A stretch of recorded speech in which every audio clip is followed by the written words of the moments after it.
지문은 그저 스마트폰 잠금 해제에나 쓰는 거라고 생각하시겠죠? 하지만 훨씬 더 소름 끼치는 진실이 있습니다.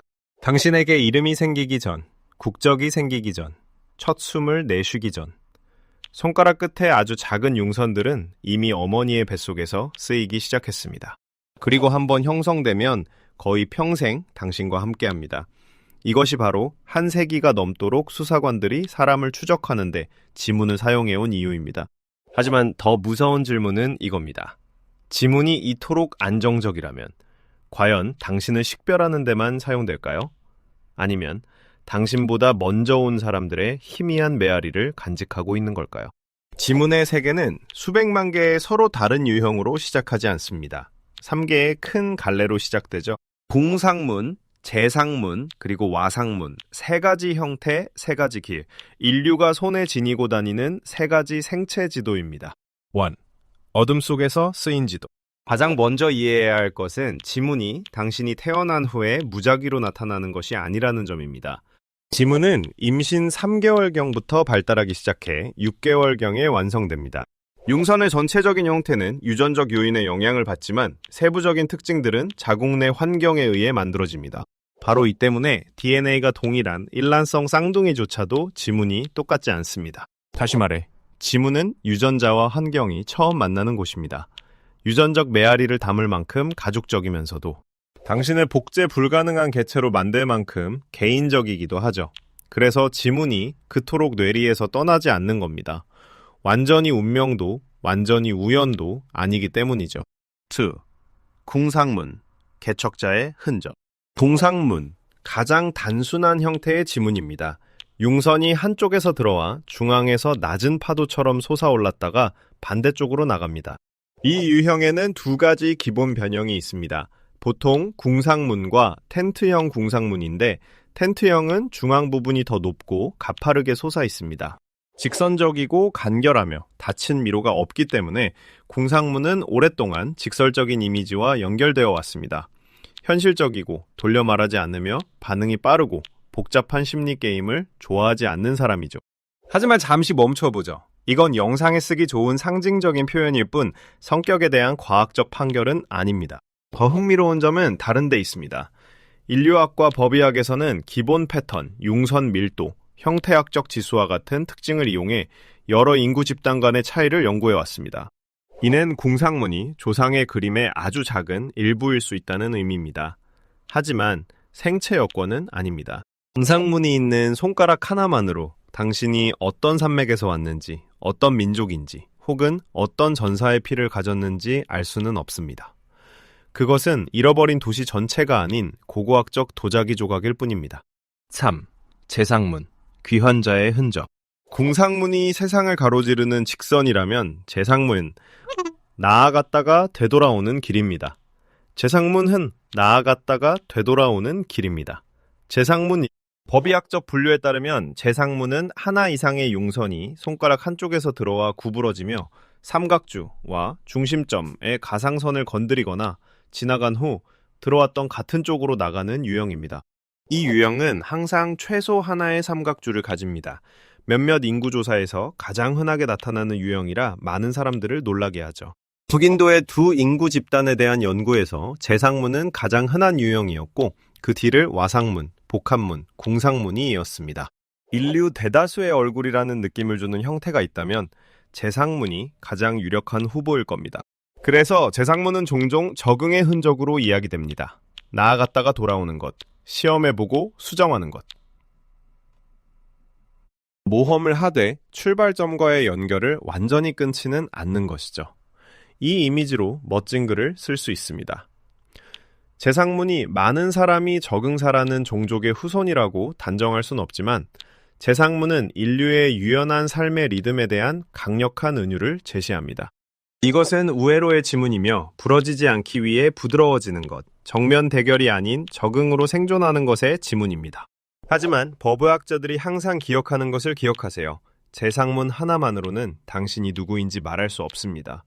그것은 첫 번째 껍질일 뿐입니다. 진짜 정체성은 훨씬 더 작은 디테일에 있습니다. 와상문, 중심을 지키는 자의 미로. 이제 인간을 가장 매료시키는 지문 유형인 와상문입니다. 표준 분류에 따르면 와상문은 보통 최소 2개의 삼각줄을 가지며 융선 일부가 닫히거나 거의 닫힌 원을 이룹니다.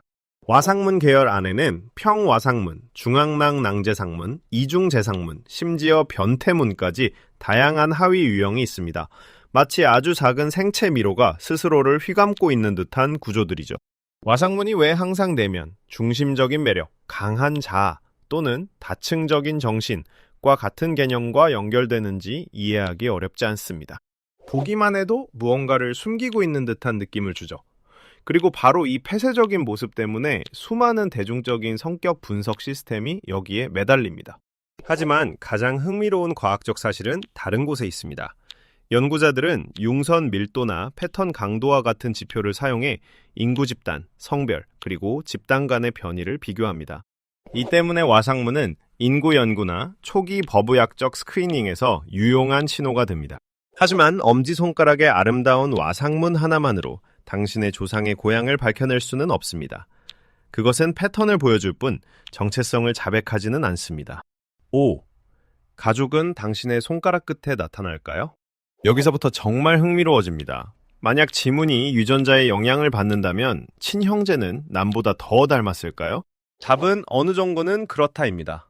2025년의 한 연구에서 형제 자매와 혈연 관계가 없는 사람들의 엄지 지문을 비교한 결과 형제 자매 쌍이 오른쪽 엄지 패턴에서 훨씬 높은 유사성을 보였습니다. 이 연구는 형제 자매의 경우 69.44%의 유사도를 보인 반면 혈연 관계가 없는 사람들은 30.56%의 유사도를 보였다고 보고했습니다. 하지만 그럼에도 불구하고 매드라인 플러스 디테일은 어머니 뱃속의 발달 환경에 영향을 받기 때문에 일란성 쌍둥이조차도 서로 다르다고 강조합니다. 이것이 지문이 가진 가장 아름다운 역설입니다. 가족은 메아리를 남기지만 누구도 다른 누구를 복제할 수는 없습니다. 당신은 손에 가문의 그림자를 지니고 있을지 모릅니다. 하지만 그 손은 여전히 당신만의 것입니다. 6. 그렇다면 지문은 정말로 조상을 드러낼까요? 이 부분은 인터넷에서 종종 과장되는 부분입니다. 정직한 대답은 이렇습니다. 집단 수준에서는 신호가 있을 수 있지만 특정 개인 수준에서는 많은 사람들이 상상하는 신비로운 방식으로는 불가능합니다. 인류학 및 버브학 연구는 피부 문양학, 이용해 인구 집단 간의 변이, 성별 차이, 융선 밀도 및 일부 인구 구조 관련 징후를 조사해 왔습니다. 북인도의 두 인구 집단에 대한 한 연구는 디지털 지문을 통해 라지푸트나 브라만 혈통을 식별할 수 있는지 직접 질문을 던졌고 이러한 특징들이 개별 식별이 아닌 조상 집단 수준의 식별에 유용한 것으로 보인다고 결론 내렸습니다. 간단히 말해 지문은 인구 통계학적 경향에 대해 속삭일 수는 있습니다. 하지만 당신 증조 할아버지의 오래된 마을을 정확히 가리킬 수는 없습니다. 그것은 혈통의 고백이라기보다는 역사의 통계적 소음에 가깝습니다. 그리고 모든 것을 말해주지 않기 때문에 더 매력적입니다. 그것은 당신에게 최종적인 답을 주지 않습니다. 당신의 몸에 살짝 닫힌 문이 있다는 느낌을 줍니다. 치즈. 경찰은 왜 지문을 믿으면서 운명을 읽는 데는 사용하지 않을까요? 법의학은 비교하고 검증하고 대조할 수 있는 것만 믿기 때문입니다. 미국 국립표준기술연구소 네스트를 현대 지문 분석을 발전된 잠재 지문을 융선의 형태, 끝나는 지점, 갈라지는 지점을 통해 유사성 정도를 평가하는 작업이라고 설명합니다. 다시 말해 수사관은 와상문을 보고 이 사람은 비밀이 많군 이라고 말하지 않습니다. 그들은 아주 미세한 디테일 하나하나를 봅니다. 그 역사 또한 매우 무섭습니다. 1892년 아르헨티나의 프란치스카 로하스 사건에서 수사관들은 현장에서 혈흔 지문을 발견해 용의자와 대조했고 이는 지문이 살인사건 해결에 성공적으로 사용된 최초의 사례로 기록되었습니다. 그때부터 지문은 신비의 영역에서 벗어나 범죄 기록, 여권, 신분증, 그리고 현대 세계의 국경으로 곧장 들어왔습니다. 이것이 영상에서 강력하게 활용할 수 있는 부분입니다. 지문은 두 개의 삶을 삽니다. 하나는 인간의 상상 속에서의 삶으로 그곳에서 지문은 성격과 조상의 상징이 됩니다. 다른 하나는 실험실에서의 삶으로 그곳에서 지문은 차갑고 단단하며 반박하기 매우 어려운 증거가 됩니다. 팟. 가장 위험한 약속. 지문으로 지능과 성격 읽기. 이제 우리는 이 주제의 가장 어두운 영역에 도달했습니다. 일단 사람들이 심체가 말을 한다고 믿게 되면 항상 그들에게 번역본을 팔고 싶어하는 사람이 나타나기 마련입니다. 최근 몇 년간 DMIT와 같은 시스템들은 지문을 스캔하기만 하면 학습 성향, 타고난 재능, 사고방식, 심지어 진로까지 알 수 있다는 아이디어를 홍보하고 있습니다. 매우 매력적으로 들리죠. 거의 거부할 수 없을 정도입니다. 하지만 2025년 DMIT에 대한 한 비평 논문은 이 문제를 정확히 짚어냅니다. 이 방법은 비침습적이고 사용하기 쉬워 매력적이지만 엄격한 실험적 증거가 부족하고 동료 심사를 거친 연구가 드물며 표준화, 신뢰성, 예측 타당성에 여전히 의문이 제기되고 과잉 해석의 위험이 실제한다는 것입니다. 이 경계선을 날카롭게 그어야 합니다. 지문은 당신이 어머니 뱃속에서 형성되는 과정의 흔적을 간직하고 있을 수 있습니다. 지문은 가족과 인구 변이의 희미한 메아리를 담고 있을 수 있습니다. 지문은 법의학적 신원 확인에 매우 강력합니다. 하지만 거기서 당신이 내향적인지 외향적인지, 리더로 태어났는지 예술가로 태어났는지를 결정한다는 결론으로 바로 뛰어넘기에는 현재로서는 데이터가 진리처럼 말하기에 충분히 견고하지 않습니다. 그리고 솔직히 말해서 그렇다고 지문이 덜 경이로워지는 것은 아닙니다. 오히려 더 무섭게 만들죠. 왜냐하면 지문의 진짜 비밀은 당신에 대한 모든 것을 말해준다는 것이 아니라 당신이 자신의 손을 계속 내려다보게 만들 만큼만 말해준다는 것이기 때문입니다. 당신 손가락 끝의 마지막 비밀. 그렇다면 지문은 대체 무엇일까요? 단순한 잠금 해제 코드가 아닙니다. 단순한 현장 증거도 아닙니다. 단순한 아름다운 무늬도 아닙니다. 그것은 이 세상에 남긴 당신의 첫 번째 서명입니다. 유전자가 길을 안내하고 자궁이 정교하게 다듬었죠. 조상을 떠올리게 할 만큼 가족과 닮았으면서도 과거에 당신과 같은 사람은 아무도 없었고 앞으로도 당신을 반복할 사람은 아무도 없을 것임을 증명할 만큼 다릅니다. 이제 당신의 두 손을 내려다보세요. 궁상문이 보이나요? 재상문이 보이나요? 아니면 와상문이 보이나요? 그리고 무엇이 당신을 더 소름 돋게 하나요? 조상이 당신의 손가락 끝에 작은 메아리를 남겼을지 모른다는 생각인가요? 아니면 수십억의 사람들 속에서도 당신의 몸이 조용히 아무도 복제할 수 없는 지도를 간직하고 있다는 생각인가요?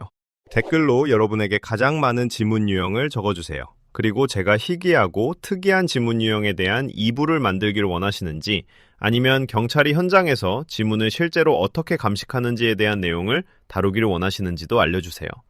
그럼 다음 영상에서 뵙겠습니다.